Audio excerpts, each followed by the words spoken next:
Milord, आज हमारी अदालत में मौजूद हैं डॉक्टर कयूम। अस्सलाम वालेकुम। देखिए, आप पर सबसे पहला आरोप यह है कि आपकी एक्सपायर्ड दवाइयां खाकर आपके पेशेंट मर जाते हैं। भाई तो बदनाम करने की साजिश है भाई जो दवाइयां पहले से एक्सपायर्ड है, मतलब मरी हुई हैं, वो भला मरीज को क्या मारेंगे? देखिए, आप पर यह भी आरोप है कि आप दूसरे डॉक्टरों से ज्यादा दवाई देते हैं। अरे भाई, बीमारी की जांच करने में कौन वक्त बर्बाद करे, अपना भी और मरीज का भी। इसलिए मरीज को पहले ही दिन खांसी से लेके कैंसर तक की सारी दवाइयां दे देता हूँ। लो भाई, कोई ना कोई दवाई फिट हो जाती है। देखिए, हमने सुना है कि आपने अपने क्लिनिक में आने वाले पेशेंट्स की फैसिलिटी के लिए काफी कुछ कर रखा है। भाई एकदम जबरदस्त इंतजाम है, अंडर वन रूफ। अब मेरी क्लिनिक है, अब क्लिनिक के बाजू में मैंने अंतिम क्रियाक्रम के सामान वाली दुकान खोल रखी है। अब लोग जाते हैं, मेरी पर्ची दिखाते हैं, उनको डिस्काउंट भी मिलता है। और क्या करूं कि अपनी जान दे दूं? देखिए, आप पर यह भी आरोप है कि आप दिन में तो अपने क्लिनिक में काम करते हैं, लेकिन शाम को आप कहीं और काम करते हैं। कहां जाते हैं आप? भाई सीधी सी बात है, दिन में तो रहता हूं मैं अपने क्लिनिक में, और शाम को अल्लाह झूठ ना बुलाए मैं पहुंच जाता हूं कब्रिस्तान में। भाई, जिन पेशेंट से मैंने कमाई की है, पूरी फीस वसूली है, जो कभी मेरे पेशेंट हुआ करते थे, मेरा फर्ज बनता है कि उनके आखिरी के सारे काम मैं अपने हाथ से करूं। और क्या मैं अपनी जान दे दूं? गौर से सुनिए, आज हमारी अदालत में मौजूद है एक ऐसा शख्स जो सारे क्रिकेट खिलाड़ियों को अपनी उंगलियों पर नचाता है। यह शख्स इतना शातिर है, इतना चालबाज है, इतना बड़ा धोखेबाज है, और वो शख्स है। हेलो। तुम सटोरी हो? नहीं तो क्या कटोरी है? देखो, तुम पर सबसे पहला इल्जाम यह है कि तुम क्रिकेट मैच फिक्सिंग करते हो। अरे, ये तो बहुत बड़ा काम है, मामूली काम नहीं है। तुम करके दिखाओ। तुम अकमल, बट शाहिद, इनसे मीटिंग भी नहीं कर पाओगे। इसमें बहुत मेहनत करनी पड़ती है, देखना पड़ता है कौन सा प्लेयर कब निकल रहा है, होटल से कब पहुंचा, प्रैक्टिस में कब पहुंचा, कहाँ खाना खा रहा है, किसकी कौन सी गर्लफ्रेंड है, उसकी गर्लफ्रेंड को खुद गिफ्ट देना पड़ता है, उसको पटाना पड़ता है, इसको निकालना पड़ता है, स्टेडियम में जो घास काटता है उसको भी पटाना पड़ता है, फोटोग्राफर को पटाना पड़ता है, तब ये गर्लफ्रेंड वगैरह फूटती हैं, फटती हैं, तब जाके काम होता है। भाई साहब, ये बहुत बड़ा काम है, ये प्रोफेशन नया निकला है। अब किसी को रोजगार मिला है, उसमें आपको क्या परेशानी है? देखो, तुम पर यह भी इल्जाम है कि तुम नेताओं को गाली देते हो। तो क्यों ना दूं गाली, क्यों ना दूं? अभी नेता लोग दिल्ली में बैठ के हमें गाली दे रहे हैं, वैसे ही हमारे मौसेरे भाई हैं, ये भी तो फिक्सिंग करते हैं पार्लियामेंट में बैठ के। हमें सब पता है कितने में एमपी बिकता है, कितने में एमएलए बिकता है। इतने करोड़ ले लो, हम तुम्हारी पार्टी में आ जाएंगे, हमें मंत्री पद दे देना, हम उनको छोड़ के इधर आ जाएंगे, हमको ये पोस्ट दे देना, हमारे इतने आदमी को जॉब दिला देना, हमें कॉलेज बनवा के दे देना, हम तुम्हें ज्वाइन कर लेंगे। फिक्सिंग तो नेता लोग भी करते हैं।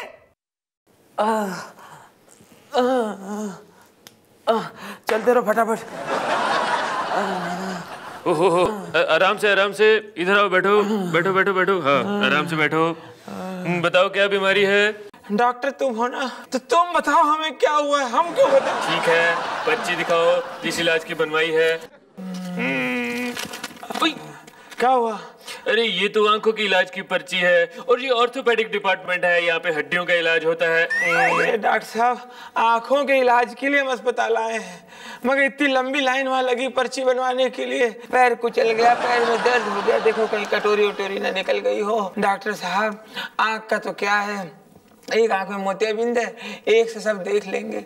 अगर पैर खराब हुए तो आना जाना बंद हो जाएगा, इसलिए हम यहाँ पहले आए, आप पैर का इलाज कर दो। लेकिन यहाँ इलाज करवाने के लिए आपको पर्ची बनवानी पड़ेगी। फिर पर्ची, फिर लंबी लाइन। अरे, राम को प्यारा होने से अच्छा है कि राम भरोसे जी लो।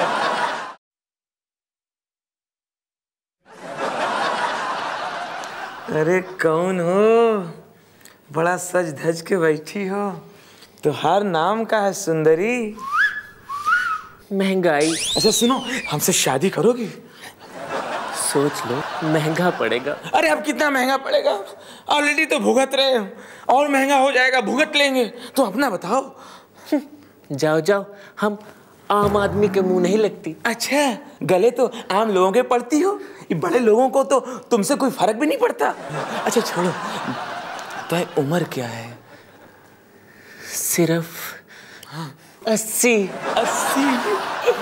ये मजाक कर रही हो? तुम तो 20 इयर्स की लग रही हो, कम सीन बाला। वो क्या है ना, क्या है कि हम हर साल हाँ 4 गुना बढ़ जाती हैं। अच्छा सुनो, तुमसे विनती कर रहे हैं, हमसे शादी कर लो। हमारे जैसा बाका छोरा कहीं नहीं मिलेगा। विनती कर रहे हैं, वरना हम सरकार से शिकायत कर देंगे। सरकार से क्या शिकायत करोगे? हम तो सरकार की ही बनाई हुई महंगाई है। अच्छा जो भी हो, शादी कर लो, कह रहे हैं शादी कर लो हमसे। देखा आप लोगों ने, एक बार फिर से महंगाई ने आम आदमी के मुंह पे तमाचा मार दिया। आज हमारे साथ है गुजरा हुआ साल 2010। जी हाँ, आइए करते हैं उनसे कुछ बातचीत। Hello hello. तो 2010 जी। खबरदार खबरदार, अगर मुझे जी कहा, 1 जी 2 जी है, 2 जी CW जी है। जी सम्मान की बात नहीं है, ये अपमान की बात है। सर ये आपके कपड़ों पे दाग कैसे? क्या लिखा हुआ है? करप्शन, स्कैम, महंगाई, अरे CW स्कैम। ये तो बेटा मेडल है जो हमारे नेताओं ने हमें दिए हैं। तो ये मेडल आपको नेताओं की काबिलियत की वजह से मिले हैं? अच्छा, काबिलियत के जो मेडल होते हैं वो तो बैंकों में जमा हो जाते हैं। ये तो वो घोटाले, वो करप्शन है जिसमें नेता लोग पकड़े गए। जैसे कि जाने वाले से हर बार पूछा जाता है कि तुम्हारी आखिरी इच्छा क्या है, तो आप बताइए आपकी आखिरी इच्छा क्या है? बेटा मेरी एक ही इच्छा है कि जाने से पहले जो अपना अभिषेक है उसकी एक ऐसी फिल्म रिलीज हो जो दबंग का भी रिकॉर्ड तोड़ दे। सर ये तो इम्पॉसिबल है, नामुमकिन है, तो हो ही नहीं सकता। फिर मैं नहीं जा रहा हूँ। चौहान, छवल, करप्शन, महंगाई, CW जी। रुको रुको रुको, मैं जा रहा हूँ। 2011 बेटा, आओ आओ गद्दी संभालो। 2011 हैप्पी न्यू ईयर। सब लोग खुश रहो, जीते रहो। आज हमारे साथ है सेलिब्रिटी फिटनेस ट्रेनर। आइए करते हैं उनसे कुछ बातचीत। पूछो पूछो पूछो। आपका कहना है कि बपीदा को वेट लिफ्टिंग की जरूरत ही नहीं है? वो तो 2400 घंटे अपना इतना बड़ा वजन उठा के घूमते रहते हैं, ऊपर से जेवरों का वजन। उन्हें अलग से जिम में आके वजन उठाने की जरूरत क्या है? सर आपका कहना है द ग्रेट कली जिम की जगह बाहर एक्सरसाइज करते हैं, वो क्यों? वही कली को जितना वजन चाहिए उठाने के लिए उतना वजन जिम में है ही नहीं, और जहां कोई आदमी उसको खाली मिल गया वो पूरे पूरे आदमी को उठा लेता है और उसी से एक्सरसाइज करता है। सर आपका कहना है कि राजपाल यादव आपकी जिम में बहुत मदद करते हैं? जब किसी क्लाइंट को 5 किलो का रॉड उठाना पड़ता है तो मैं राजपाल को एक रॉड में बांध देता हूँ और क्लाइंट उसी को उठा के एक्सरसाइज करता है। आप ये भी कहते हैं कि श्रेयस गिरपड़े आपको जिम में काफी सपोर्ट करते हैं? कौन सपोर्ट करता है? श्रेयस गिरपड़े जी। वो मुझे सपोर्ट करेगा? वो क्या सपोर्ट करेगा? उसको तो खुद सपोर्ट की आवश्यकता है। देखो तुम पर यह भी इल्जाम है कि तुम क्रिकेटर्स को मैदान के बाहर से डायरेक्शन देते हो, क्या ये बात सच है? ये सच्ची बात है। पब्लिक ये समझती है कि क्रिकेटर लोग अंपायर के इशारे में खेल रहे हैं, जबकि वो हमारे इशारे में खेलते हैं। मैं सच बता रहा हूँ भाई साहब, अगर ये क्रिकेटर लोग अंपायर के इशारों पे खेलेंगे ना तो भूखे मर जाएंगे। फिर देखो तुम पर यह भी इल्जाम है कि तुम्हारा कहना है कि तुम क्रिकेटर से ज्यादा मेहनत करते हो। और क्या, हम फिक्सर लोग इनसे ज्यादा मेहनत करते हैं। क्रिकेटर लोग कहाँ खेलते हैं? सिर्फ स्टेडियम में। हमें कहाँ कहाँ खेलना पड़ता है? होटल में, रेस्टोरेंट में, क्लब में, छत पे, स्टेडियम के पीछे, बाकड़े पे, हवाई जहाज के अंदर, कितनी ट्रेवलिंग हो जाती है हमारी। देखिए हमने सुना है कि तुम पाकिस्तान क्रिकेट कंट्रोल बोर्ड को डिसॉल्व यानी कि खत्म करना चाहते हो। और क्या, ये पाकिस्तान क्रिकेट कंट्रोल बोर्ड करते क्या है? पूरे साल यही काम करता है। इस खिलाड़ी पे बैन लगा दो, इसका बैन हटा लो, इससे ले लो, इसको फिर वापस ले लो, शाहिद को 3 साल के लिए कर दो, अच्छा उसने दे दिया, अच्छा 1.5 साल के लिए कर लो, और अकरम को फिर से बुला लो, उसको फिर से निकाल लो, अकमल को भगाओ, इसके दांत बहुत बड़े, इसको निकाल लो, उसको बट को ले आओ, वो बट बगैर बैठ के आ गया, उसको हटाओ, इसको खिसकाओ। यही तो करते हैं। और करते क्या है? देखो तुम पर अगला इल्जाम ये है कि अरे एक सेकेंड यार, इसी में बिजी कर दिया, मुझे और भी तो काम है। हेलो, हाँ कितने में खेल रहा है? 99 पे? 9 बॉल डालो साले को। मिलॉर्ड, आज हमारी अदालत में मौजूद हैं नगर पालिका के बाबू मिस्टर AAKR। अबे ये कौन सा नाम रख दिया? अरे ये आप ही का नाम है, 1 मिनट मैं बताता हूँ। सर, मिस्टर आमदनी अठन्नी खर्चा रुपया, बताओ ये भी कोई नाम हुआ? कमाल है भाई, आप शुरू रहो। देखिए, आप पर सबसे पहला इल्जाम ये है कि आप मच्छरों को मारने के लिए कुछ नहीं कर रहे, जिसकी वजह से वो हमारा खून चूसते हैं। अबे मेरा दिमाग खराब हो रहा है तेरे सवाल से। मच्छर तेरा खून पी रहे हैं, तू बड़ा परेशान हो रही है। मेरा अफसर सालों से मेरा खून पी रही है, मेरे ऊपर दबाव डाल रही है, और कमा के लाओ और कमा के लाओ, तब तेरी अदालत कहाँ चली जाती झुमरी तलैया। देखिए, आप पर यह भी इल्जाम है कि आप कई बार शाम को 5 बजे के बाद ऑफिस में सोते हुए पाए जाते हैं, ऐसा क्यों? दिन भर सुस्ताते सुस्ताते 5 बजे तक नींद आ ही जाती है। जब नींद आ जाती है तो भाई मैं टेबल पे सो जाता हूँ। जब टेबल पे सो जाता हूँ तो मेरा ओवर टाइम बन जाता है। जब ओवर टाइम में मिलता है तो ना लूं। देखिए, आप पर यह भी इल्जाम है कि आप शिकायतें सिर्फ सुनते हैं, उनको पूरा नहीं करते। अबे क्यों पूरा करूं भाई? मैं सुनी सुनाई बातों पे यकीन नहीं करता भाई मियां। है? साथी हाथ बढ़ा भैया साथी रे। ए ननको, खड्डा खोदो, भरो भरो जल्दी, मट्टी भरो। साथी हाथ भरो साथी, भरो फटाफट भरो, खड्डा खोदा है, मट्टी भरो, बंद करो खड्डा। साथी हाथ भैया। क्या बात भैया? हमका एक बात बताओ। हाँ, तुम दोनों जन कर रहे हो? तुम जो हो खड्डा खोदे ही जा रहे हो और ई जो है ये खड्डा भरते जा रहा है मट्टी से। तुम दोनों जन पगला गए हो का? नहीं समझे भैया, हम लोग महानगर पालिका से हैं। नमस्कार, हमारा नाम है गजोधर, हमारा डिपार्टमेंट है खड्डे खोदना। और मनोहर भैया हैं, उनका डिपार्टमेंट है खड्डे में खंबा डालना, मतलब पोल लगाना। ये ननकऊ हैं, इनका डिपार्टमेंट है खोदे में मट्टी डाल के खड्डे को भरना। और वो जो मनोहर है जो खड्डे में खंबा डालता है, वो कहाँ है? मनोहर भैया का पेट गड़बड़ चल रहा है, दस्त लगे हैं, वो छुट्टी पे हैं। तो हम लोग सोचे कि हम लोग अपना काम काहे रोके, तो हम लोग अपने काम पे लगे हुए हैं। हम खड्डा खोद रहे हैं, ननकऊ उसको बंद करते जा रहे हैं। टीआरपी यहाँ पड़ी है।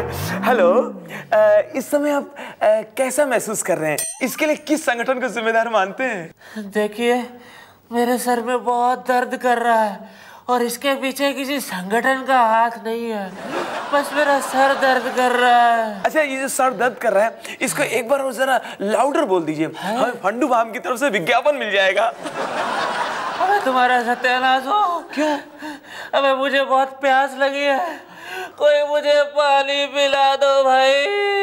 इन्हें प्यास लगी है तो वो कोल्ड ड्रिंक का विज्ञापन करवा लें फटाफट, वेशभूषा भी अच्छी है। सर, ये बोतल है, बोतल, हाँ कोला की बोतल, ये जरा पकड़ लीजिए और जरा चेहरे पे खुशी लाते हुए जोश में बोलिए, टेस्ट द ब्लेंडर। कोई मुझे बचाओ। क्यों? मैं मर जाऊंगा। क्यों, इंश्योरेंस नहीं करवाया क्या? मैंने कोई इंश्योरेंस नहीं करवाया। अरे अरे लो, ये तो बगैर इंश्योरेंस के मर गया। दोस्तों, अगर इस शख्स ने ZIC इंश्योरेंस करवाया होता तो आज छोड़ जाता अपने परिवार के लिए करोड़ों अरबों रुपए, जो इसके जाने के बाद इसके बच्चे ऐश करते। इसलिए आप भी आज ही ZIC इंश्योरेंस करवाइए, जो जिंदगी के साथ भी जिंदगी के बाद भी।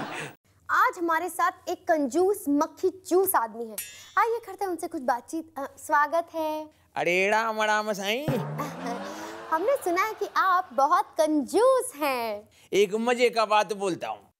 मेरा जब भी शादी हुआ था ना नया नया, मैंने अपनी औरत को हनीमून पे एकला भेज दिया। क्यों? अरे बाबा, दोनों लोग जाएंगे तो डबल खर्चा होएगा नहीं। वाह वाह। अच्छा, हमारे सुनने में आया कि पिछले दिनों आपके पिताजी की मृत्यु हो गई, वेरी सैड। पर आखिरी वक्त उन्होंने क्या कहा आपको? मेरा जो पिताजी था ना, बहुत ही दिमाग वाला था। जब उसका आखिरी वक्त आया, उसने हम सबको बुलाया, बोला सब लोग इधर आ गया।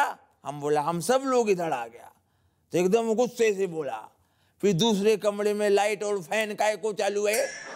पैसा क्या झाड़ में उगता है? अच्छा ये बताइए कि आप अपने बेटे को वकील क्यों बनाना चाहते हैं? मैंने अपने बेटे छज्जू से कहा, छज्जू तू वकील बन, काला कोट तुमको हम देंगे। आप कहते हैं कि आप बहुत कंजूस हैं, लेकिन हमें पता चला है कि कल ही आपने एक नया टूथब्रश खरीदा है। क्यों खरीदा मालूम है? उसका एक बाल टूट गया था। एक बाल टूटने पर आपने नया टूथब्रश खरीद लिया? अरे बाबा, वो ब्रश का आखिरी बाल था। पैसा क्या झाड़ में उगता है? आज हमारे साथ है मशहूर टैलेंटेड चोर मिस्टर कालूराम। स्वागत है आपका। अस्सलाम वालेकुम। अच्छा ये बताइए कि ये आप जो चोरी करते हैं वो कैसे करते हैं? क्या चोरी करना सीखोगी? नहीं, मेरा तो ये मतलब था कि इस उम्र में आपको चोरी करते हुए शर्म नहीं आती? तो तू ही बता दे, किस उम्र में चोरी करनी चाहिए कि शर्म ना आए? आप गुस्सा मत होइए चोर सर। अच्छा ये बताइए कि आपको पुलिस से डर नहीं लगता? पुलिस के नाम से खौफ हो जाता है। जितने की चोरी नहीं करते उतना तो पुलिस थाने में खिलाना पड़ता है। ये बदतमीजी चल रही मुल्क में। अच्छा ये बताइए कि आपके चोरी के करियर में कोई हसीन किस्सा आपको जो याद हो? भाई वो तो बहुत तेरे, पर मैं एक बता रहा हूँ, मैं नहीं भूल सकता भाई। एक दिन मैं चोरी करने के लिए घर से निकला। मैंने कहा इस बिल्डिंग में चोरी करनी है, और जो मैंने उसकी नजर दौड़ाई बिल्डिंग में, ऊपर देखा भाई छत पे तो एक लड़की खड़ी अकेली तनहा और बिस्किट खा रही। मेरी नीयत खराब हो गई। फिर क्या हुआ? मैं धीरे धीरे पाइप के रास्ते से चढ़ा, धीरे धीरे और चुपके से छत पे कूदा है, और एकदम से जोर से मैंने लड़की को धक्का दिया। वो गिर गई नीचे। बिस्किट पैकेट मैंने पकड़ लिया। कसम खुदा की एक एक बिस्किट जो मैंने खाया है, पेट भर गया भाई। भूख लगी थी ना भाई। मिलॉर्ड, आज हमारी अदालत में मौजूद हैं एक ऐसे डाकू जिनकी प्रजाति मार्केट से खत्म होती जा रही है। डाकू भाई साहब, आपका इसके बारे में क्या कहना है? जय भवानी। हम आज भी हैं और अच्छी तरह से, बस सिर्फ हमने अपना हुलिया बदल रखा है। आजकल हमारे लोग खादी कुर्ता और खादी टोपी में दिखते हैं। जय भवानी। देखिए, आप पर यह भी आरोप है कि आप अपने अलावा और किसी के लिए कुछ नहीं करते। आपके होम टाउन चंबल का क्या हाल है? जय भवानी। चंबल हमारे लिए श्रद्धा स्थान है। हमारी कोशिश है कि चंबल को वर्ल्ड हेरिटेज साइट का दर्जा मिले। जय भवानी। देखिए, आप पर यह भी आरोप है कि आपने चुनाव में खड़े होने का वायदा किया था, लेकिन खड़े नहीं हुए, क्यों? जय भवानी। हम उनके पास टिकट के लिए गए थे। उनको मैंने बताया कि मैंने 82 मर्डर, 104 डकैती और 14 अपहरण किए। वो कहने लगे पॉलिटिक्स के लिए सब कम है, अगली बार और तैयारी से आना। जय भवानी। देखिए, हमने ये भी सुना है कि आप पुलिस के डर से शादी नहीं कर रहे हैं। पुलिस से कौन डरता है? पुलिस की बंदूक तो हमारे लिए खिलौना है, लेकिन घर जाकर तोप का मुकाबला कौन करेगा? इसीलिए भाई साहब मैंने शादी नहीं की। मिलॉर्ड, आज हमारी अदालत में मौजूद है एक ऐसा शख्स जो सिर्फ चंद सिक्कों के लिए पूरे देश के लोगों की भावनाओं के साथ खेलता है। जी हां, मैं बात कर रहा हूं क्रिकेट मैच फिक्सर की। Hello hello. देखो, तुम पर सबसे पहला इल्जाम यह है कि तुम क्रिकेट मैच फिक्सिंग करते हो। हाँ तो ना करूं? ये प्रोफेशन नया नया निकला है, इसमें काफी लोगों को रोजगार मिल रहा है।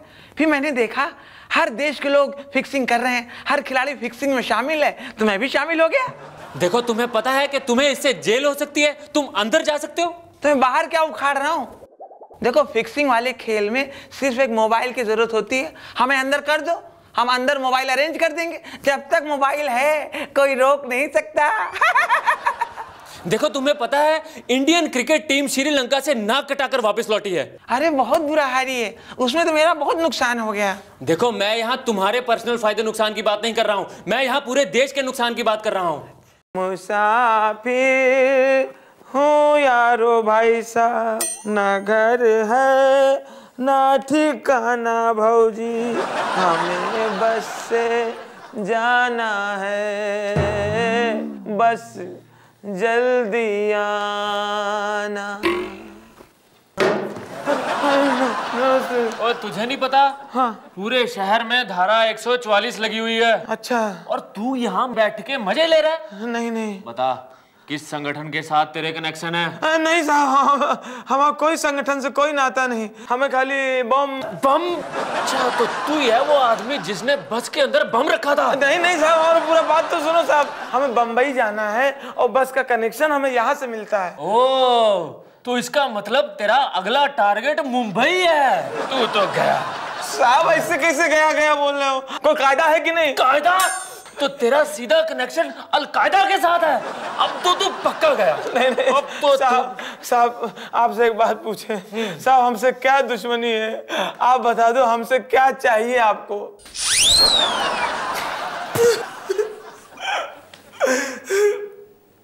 जो फोड़ते हैं बम वो नहीं जाते पकड़े, और आम आदमी की पुलिस उतार लेती है कपड़े। नमस्कार नमस्कार नमस्कार नमस्कार। दोस्तों, मैं जो कुछ भी कर रहा हूँ अपने देश के लिए कर रहा हूँ। मैंने अपने देश के लिए बड़े बड़े स्कूल खुलवा दिए हैं। मैंने अपने देश के लिए बड़ी बड़ी फैक्ट्रियां लगवा दी हैं। मैंने अपने देश के लिए नई नई तकनीक के अस्पताल भी खुलवा दिए हैं। क्योंकि देशवीर इनके लड़के का नाम है। अच्छा, तो ये सब अपने बेटे के लिए कर रहे हैं। भाइयों और बहनों, मैं ये कह रहा था कि मैंने तो सफाई अभियान भी शुरू कर दिया है। बल्कि मैंने तो खुद झाड़ू उठा के, झाड़ू लगा के सफाई अभियान शुरू कर दिया है। मैंने तो महात्मा गांधी मैदान में सफाई कर भी दी है। और करोड़ों रुपए जो केंद्र सरकार से मदद मिली है उसकी भी सफाई कर दी। मैं थोड़ा सा इमोशनल हो गया हूँ, क्योंकि मेरे पे हमेशा से ये इल्जाम लगता रहता है कि मैं ऊपरी कमाई खाता हूँ। पर दोस्तों, मैं भगवान की सौगंध खा के कहता हूँ कि मैंने आज तक ऊपरी कमाई नहीं खाई है। जब भी खाई है अंडर द टेबल खाई है। आज हमारे साथ है अफगानिस्तान के प्रेसिडेंट मिस्टर हमीद हरजाई। आइए करते हैं उनसे कुछ गुफ्तगू। स्वागत है आपका सर। ओ बच्ची, क्या पूछने के पूछ। आपकी जेल से 480 कैदी भाग गए और आपको अच्छा लग रहा है? अच्छा लग रहा है, हमको बहुत अच्छा लग रहा है। इससे ये साबित हो गया कि हमारे मुल्क में कहीं ना कहीं यूनिटी है। सर, आपके इतने कैदी भाग क्यों गए? वो अल्लाह, उनको भागना पड़ेगा। पुलिस की गाड़ी में उस दिन पेट्रोल नहीं था। हमें तो ये समझ नहीं आ रहा कि इतने सारे कैदी एक साथ कैसे भाग गए? वो दौड़ के भागे अपने पैरों से। सर, हमारे सुनने में आया है जब आपके वो कैदी भाग रहे थे तो आप ही के पुलिस वाले सो रहे थे। उनका सोने से भागने का कोई ताल्लुक नहीं है। हमारे पुलिस वाले तो माशाल्लाह रोज सोते, पर कैदी रोज भागते नहीं। तो आपके यहाँ पे सिक्योरिटी इतनी वीक क्यों है सर? वो कैसा बात करती तू? हमारे यहाँ का सिक्योरिटी तो बहुत ही स्ट्रॉन्ग है। हमारे सिक्योरिटी मैन को देखो, सब लंबा चौड़े, खाते पीते घर का है। सर, अब आप उन कैदियों को पकड़ने का क्या इंतजाम कर रहे हैं? उसके लिए मैं उस जेल में 480 कुर्सी मंगाई है। क्यों? क्योंकि हर नेता को कुर्सी का लालच होते है, और वैसे भी वो कैदी लोग पॉलिटिक्स ब्लॉक का था। आज हमारे साथ है पाकिस्तान के prime minister mister Yusuf Jhilani. आइए करते हैं उनसे कुछ बातचीत। स्वागत है आपका सर। सर, आपको पता होने के बावजूद भी आपने अमेरिका को नहीं बताया कि ओसामा कहाँ है। ये गलत बात है। जिस दिन ओबामा ने मुझसे पूछा, यकीनन मुझे पता नहीं था कि ओसामा बिन लादेन कहाँ है। उस दिन ओसामा भाई सुबह सुबह मुझे बगैर बताए पता नहीं कहाँ चले गए। सर, सब लोग कह रहे हैं कि दाऊद इब्राहिम जैसे टेररिस्ट को पाकिस्तान में छुपा कर रखा गया है। मैं इस बात से बिल्कुल इत्तेफाक नहीं रखता। हमने किसी भी आतंकवादी को छुपा के नहीं रखा है। वहां गली गली में खुलेआम आतंकवादी घूम रहे हैं। अच्छा, ये बताइए, ओसामा पर हुए ऑपरेशन के बारे में आपको पहले से नहीं पता था? ओसामा भाई का ऑपरेशन हो गया? जरूर हार्ट का हुआ होगा। अरे मुझे बताते, मैं किसी अच्छे डॉक्टर को दिखाता। सर, अब अमेरिका आपको मदद नहीं देगी तो आप अपना देश चलाएंगे कैसे? मैडम, अमेरिका मदद हमें कैसे नहीं देगी? हम मांगने में उस्ताद हैं।